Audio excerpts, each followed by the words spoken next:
Sir ഇപ്പോ നമ്മളിതുപോലെ തന്നെ ഒരുപാട് ആളുകളെയും ഇതൊക്കെ നമ്മളിങ്ങനെ കണ്ടിരിക്കും. നമ്മൾ പലപ്പോഴും കാണാറുണ്ട് സാറോട് നിൽക്കുന്ന സമയത്ത് ഞങ്ങളുടെ വീട്ടുകാരൻ എന്ന രീതി അത്ര ഒരു ഇന്റിമസിയിൽ ആളുകൾ കൈ കാണിക്കും, ഭയങ്കര പ്ലസന്റ് ആയിട്ട് പാസ് ചെയ്തു പോകുന്നൊക്കെ നമ്മൾ കാണാറുണ്ട്.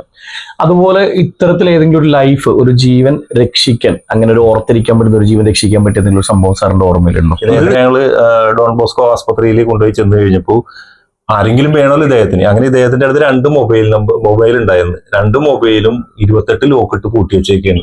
ആർക്കും തുറക്കാൻ പറ്റാനില്ല. അപ്പൊ ഇത് ആരാണ് എന്താണെന്നുള്ളതിനൊരു നമ്മുടെ അടുത്ത് ഒരു വിവരവും ഇല്ല. കാരണം 2 മൊബൈൽ അല്ലാണ്ട് വേറൊന്നുമില്ല. അങ്ങനെ ഞങ്ങൾ ഇങ്ങനെ ആസ്പത്രിയിൽ നിന്ന് ഇയാൾ ഇദ്ദേഹത്തെ അപ്പൊ തന്നെ റെഫർ ചെയ്യണം, കാരണം അത്രയും സീരിയസ് ആണ്. അങ്ങനെ ഇരിക്കുമ്പോഴാണ് ഒരു ദൈവദൂതൻ പ്രത്യക്ഷപ്പെടുന്നത്.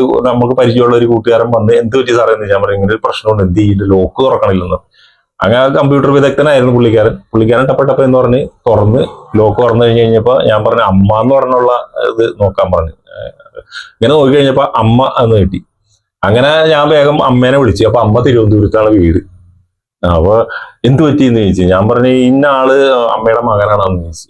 അപ്പൊ ഞാൻ പറഞ്ഞു പുള്ളിക്കാരി പറഞ്ഞു അതേന്ന് പറഞ്ഞു.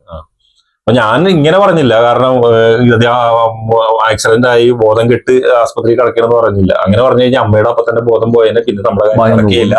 അപ്പൊ ഞാൻ പറഞ്ഞു അമ്മ ഇങ്ങനെ ഒരു പ്രശ്നമുണ്ട്, ഇന്ന ആള് അമ്മയുടെ മകനല്ലേ. പുള്ളിക്കാരൻ ഒരു തലകറക്കം വന്നിട്ട് ഞങ്ങൾ പോലീസ് സ്റ്റേഷനിൽ കൊണ്ടുവന്ന് ഇരുത്തിയൊക്കെയാണ്. അപ്പൊ തിരിച്ച് പുള്ളിനെ വീട്ടിലേക്ക് വിടാൻ ഞങ്ങൾക്ക് ഒരു പേടി, പോണ വഴിക്ക് അങ്ങനെ തലകറങ്ങി വീണാലോ എന്ന് വിചാരിച്ചിട്ട് വീട്ടിൽ നിന്ന് ആരെങ്കിലും ഒന്ന് പറഞ്ഞയച്ചു വിടുക എനിക്ക് ഉപകാരമായിരുന്നു പറഞ്ഞു.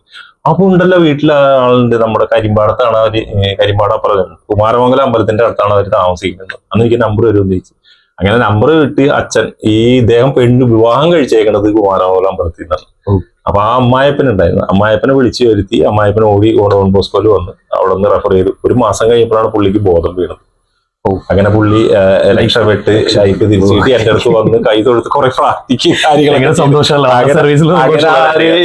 അങ്ങനെ നിരവധി കാര്യങ്ങളുണ്ട്.